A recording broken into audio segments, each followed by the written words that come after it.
Hello and welcome everyone. Thank you for joining us for Street Roots Presents the Vendor Voices Project Pride Edition. My name is Andrew Hogan and I'm the Deputy Director here at Street Roots, and I'm delighted to be your host today. As a proud gay man, I can't tell you how much it means that all of you are here with us today. And a huge thank you to Oregon Humanities for sponsoring this presentation. Today, we celebrate Pride through stories, poetry, and prose of LGBTQ+AI, Street Roots vendors, and a few of our allies. We'll also delve into some of the queer history of the United States and Pride itself, so we really know why we're all here to celebrate today. And what is Pride, you ask? To fully encapsulate all of its essence, it would take longer than we all have here. But today, we give space to the history that built up to this month-long observance, and we thank everyone in the Street Roots family for sharing the end of Pride Month with us together this afternoon. So to start us off, please join me in welcoming former Street Roots vendor and now the coordinator of our mobile journalism program, Gary Barker.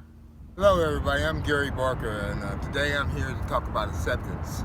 You know, the word acceptance is a very powerful word for me. Being that I grew up during the racist moment of the U.S.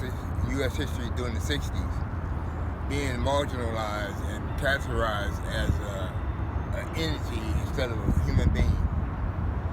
In spite of all of my walls and barriers that I had to go through, being ex-con,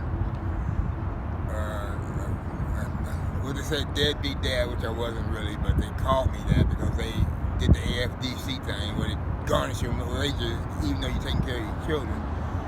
You know, this is the month to be proudful of who you are and what you are, in spite of your religion, your sex, your identity, or whatever you choose to be. This is the month that you can be proud to be who you are, because you can only be who you are. No matter what they say or do, you're still who you are. And so we have to be thankful of that and grateful for that. And I help celebrate this month, Pride Month, because I commend them for being where they are and who they are, because they're being themselves. And that's what they believe, and I can believe it for them too, because you only can believe in what you believe in. And some of us don't believe in the same thing. But as long as we have acceptance in our life, we can get along, we can conversate, we do a lot of different things because we have that one simple word inside our heart, and that's acceptance. Because I accept who I am. I'm just a 63-year-old black male in America. That seems like I put my pants on the same way everybody else do, one leg at a time. And that's woman, male, child, baby, it's always one leg at a time. So that's who I feel, and that's who I am. And I'm proud to be here saying hello to all you great people out there, and hope you enjoy your celebration about who you are today. Thank you, Gary. And next up, another former Street Roots vendor turned staffer, our very own vendor liaison, Tina Drake. Pride and love, proud to be true to oneself, reliant on truth and change, intolerant of cruelty, decisive and kind to all, enjoying life in all ways. Anyone is welcome, no matter who we are, demanding tolerance, living with love and hope, open and accepting to any and all, veto non-compliance and hatred, end intolerance and embrace love. Thank you, Tina. And before we continue on with the next storyteller, let's delve a little bit more into some of the history. So we're going to wind back the clock about 70 years to World War II in the 1950s, a time when gender norms were all the rage, and a man's duty to his country brought him overseas, and women finally stopped cleaning the damn kitchen to fill that void in the workplace. Cultural norms were broken, and for the folks that already knew they were gay, they were affirmed in single-gender environments for self-acceptance. However, that acceptance they had for themselves didn't mean there wasn't policing and shame for the LGBTQ community. President Eisenhower made LGBTQ folks civil servants public enemy number one by signing an executive order banning homosexuals from federal employment during a time period known as the Lavender Scare. Thousands were let go of their federal jobs if they were suspected of being gay. However, that prompted a groundswell, which went well on into the 1960s. While the hippies were aiming for peace and love and equality abroad, the queers were riding into the night. Stonewall, largely known as the catalyst for the LGBTQ movement, will instead be described this afternoon as a turning point towards pride, liberation, as the first queer rebellion that went undocumented by news and media, both of them led by trans women of color. Back it up to 1959. Fed up with police harassment, trans folks resisted arrest at a donut shop in Los Angeles, marking the first known queer resistance exactly 1 decade before Stonewall. Then in 1965, 150 queer activists used civil rights activism techniques as a blueprint for their sit-in at a restaurant called Duby's in Philadelphia to protest the establishment's discriminatory dress codes. Then, in 1969, in San Francisco's Tenderloin, trans women of color were there again, tired of being arrested for loitering charges as they rioted against police at Compton cafeterias. This was during a time when gay services were denied to trans folks who ended up on the streets because people wouldn't hire them or rent to people like them. But just like that riot in San Francisco, BIPOC trans women drove the riot at Stonewall exactly 1 year later. And Black queer leadership has been present in other movements too. Known as the thinker of the civil rights movement, Bayard Ruskin was a Black gay man who organized the marches that featured MLK's famous speeches and brought peaceful protest to the fight for justice everywhere. All right, let's pause on our history and get back to our storytellers. Up next, Street Roots vendor Justine Morby. Justine Morby, stranded, so empty, so alone. Oh please, someone may talk to me. Is anyone interested in me? Altering the mind in my reality. Oh please, I'm inviting you to stay. It's the waning moments of awakening, showcasing intimately, filling hopelessly. Soon one will know this realm I chose. Don't they change as colors on a chameleon's back? I would have you know, I don't know. My feelings are good this dark day. Forcefully I spoke during my rage, intense all of the day. Oh please, do come talk to me. Confidentially, reality's where I'll be. Soothingly I breathe, transitioning wholeheartedly in mysterious ways. Few do know it's my responsibility. Now I'm feeling sensuality, I say on this darkened day. Pure intensity, I breathe now in perfect harmony. Still alive, substance use, he screams subliminally, altering the mind, actually soon coming naturally. As reverently I rest, as one painted her portrait sexually. Now wait, is this the eternities? Then I'm done being a slut, actually a whore, no more. Passion's bridal while partaking my remedies. As I'm blossoming, carrying on in the season, quickly riddling, as solace is triggering my serenity. Thank you, Justine. And our next storyteller is another former Street Roots vendor turned staffer, our very own vendor assistant, James Pops Duby. Here's my poem, I'm Your Son. You say you prayed for me, your little gift from God. Your sweet little girl. I'm your fucking son. You had a plan of who I should be. A ballet and lace, that shit ain't me. You wanted tea parties, flowers, and curls. I wanted mud and trucks, 'cause I'm not a girl. I tried to tell you when I was 4. You said I was wrong, and speak of it no more. You allowed my abuse, and gay jokes galore, calling me a confused tomboy. You couldn't love anymore. You stole my childhood before it even had begun. You tried to make me your daughter, but I'm your son. Thank you, Pops. All right, taking us back to our history lesson, it's 1970. Nixon's in the White House, Stonewall was exactly 1 year ago, and Pride is born. Gay, lesbian, trans, and queer folks alike no longer just have to fight in the shadows of the night, but we can march proudly in the light of day. During this time, Black queer art blossomed with the lead of Audrey Brown, a self-described Black lesbian mother, warrior, and poet. Brown started the Kitchen Table Press that includes writings from all women of color. All right, now back to our storytellers. Up next is Street Roots vendor Adele George. Hi, my name is Adele, and I'm a member of the Yakima Nation. And this story is about, well, the interview is about the ribbon shirt. And the ribbon shirt traditionally is worn by the male, but myself as a child and growing up, I've never been one to be held to a standard, and so I myself and several other women, like there's even, like I mentioned earlier about Deb Holland, there's also another Native American lady, I believe she's from Idaho, and she's also in Congress.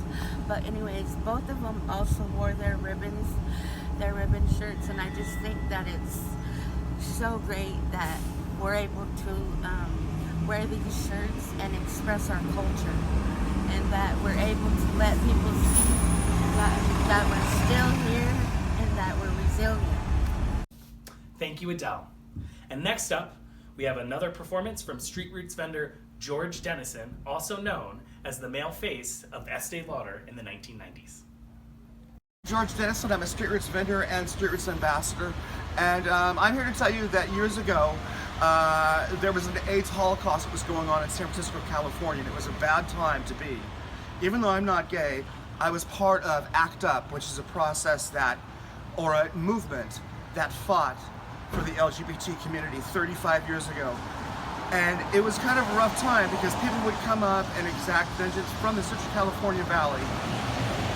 And there was a lot of violence. And I'm here to tell you, 30 years later, in Portland, Oregon, you can be who you want to be. You can shine bright like the person that you want to shine. And it's Pride Month. And I want to let you know that if you're a man trapped in a woman's body or a woman trapped in a man's body, you can be whoever you want to be. And this month, may you shine bright, and may you come to life like that of a flittering happy lark on a crisp spring day, and that may you truly be a person born of a new life for eternal, and be happy, and that you truly might be and have buoyancy of spirit, and truly be a new person born. And from now on, be who you want to be happy, be proud, and be that fabulous person that we all know you are. Street Roots is here for you. If you feel like you're not being treated with justice, let us know, because you're fabulous and we're proud of you and we want you to shine bright. Thank you, George, for setting up the stage for what so many of our communities would experience in the 1980s. Many Americans know the AIDS epidemic for its stereotypes. I mean, the first name the United States government gave the disease was GRID, or Gay-Related Immune Deficiency. ACT UP, as mentioned by George earlier, was an instrumental activist group that drew attention to the disease as it ravaged through the gay community after the government failed to provide adequate support, or another pandemic where the government chose to do nothing. ACT UP fought the stigma associated with the virus and expanded access to treatment where it was largely lacking. At the same time, drag ball culture was a golden age for queer people of color and the first BIPOC space built for LGBTQ folks. The 80s were a breakthrough for the LGBTQ movement, and the AIDS crisis gave a sense of urgency for the queer narrative to finally be shared. In the late 90s, HIV becomes a chronic manageable illness. Also in the 1990s, Bill Clinton campaigned as the first president to support LGBTQ rights, but later passed the Don't Ask, Don't Tell policy, banning LGBTQ folks from serving in the military openly, as well as signing the Defense of Marriage Act, which limited marriage should be between one man and one woman, all across the United States. In the 1990s as well, under the Crime Against Nature statute, people lost custody of their children if they were gay. In Oregon, between 1988 and 2004, there were 5 anti-gay ballot measures, statewide, ranging from overturning a statewide anti-discrimination law to defining homosexuality as abnormal, perverse, and wrong in the Oregon State Constitution, to ultimately defining marriage as being between one man and one woman in the state of Oregon. So at a time as LGBTQ activists demanded civil rights and protection, funding for AIDS research, and stopping a ban on the gays in the military, BIPOC queer folks were finally accepted into a larger group as we fought together to fight frail ideologies keeping queer people away from freedom. Now, before we move into our current landscape, let's hear from another Street Roots vendor, Bronwyn Carver. Slumber, oh slumber. I lay in bed, yet I do not slumber. Gentle rain plays music on my tent. Pitter-patter, pitter-patter, patter-pit. Mother Nature working to rock me to sleep. But brain plays the brat. Petulant child. Past, oh yes, the past. How you rush to the front times like now to play your loops of regret. Meandering down my cheek, a salted tear rolls onto pillow, onto bed. The future, which cannot be divined, so uncertain, so scary. I close my eyes to shoo it all away. And in this quiet solitude of before dawn break, absence of birds chirp, chirp, chirp, I allow myself a glimpse at hope, at happiness, at humor. Lips stretch over teeth, lift corners upward, like my spirit is trying to do now. Thank you, Bronwyn. 2000 to present has been a very exciting time for those of us in the queer community. With a quick internet search, you'll know that on May 17th, 2004, Massachusetts became the first state to legalize same-sex marriage, which was exactly 50 years to the day after the Supreme Court had issued its ruling in Brown versus the Board of Education, ruling that segregated schooling was unconstitutional. Within 12 years, same-sex couples all over the United States in every 50 state had the right to marry. At the World Economic Forum protest in New York City after 9/11, a trans man, Dean Spade, was arrested along with others of the same identity for using the male bathroom at Grand Central Station. His appointed attorney forced the disclosure of his gender identity after he attempted to decline due to its relevancy. This sparked the interest of Spade's education in law and the creation of the Sylvia Law Project, an organization that supports the queer community while experiencing crisis. Named after Sylvia Rivera, a Puerto Rican trans activist who was instrumental during the Stonewall era. We'll talk a little bit more about her later. Today, we also want to acknowledge the work of Cyan Dorashow, a Black trans woman who is known as the godmother of the Black Trans Lives Matter movement. She's an author and activist who guides trans people to safety as the founder and executive director of GLITS, Gay and Lesbians Living in a Transgender Society, whose mission is to create stable and sustainable housing and healthcare for Black transgender folks in New York City. After this wave of information, let's bring it back to the reason for the season with this story by Street Roots vendor, Doug Marcks. They say, keep Portland weird. I say, keep Portland prideful. We just had Pride Month.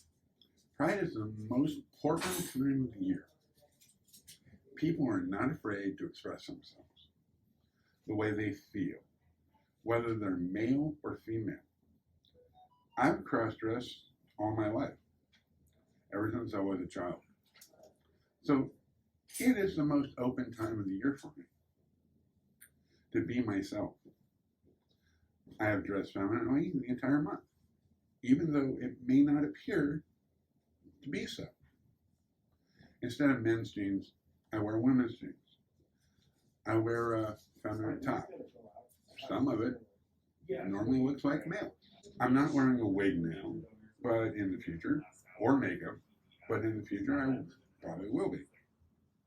Street Roots just narrowed ourselves to us next to celebrities. You see the drag queens all the time. I've known Darcel most of my Portland life. I've also performed over in Embers when it was still open. Dressed as a male, I was actually performing with Garth Brooks. In the drag clubs, you see Portland being itself, 24/7, 365 days a year. The real Portlanders, the ones that hide in the shadows, only come out during Pride. That is what Pride is to me, the ability to be yourself.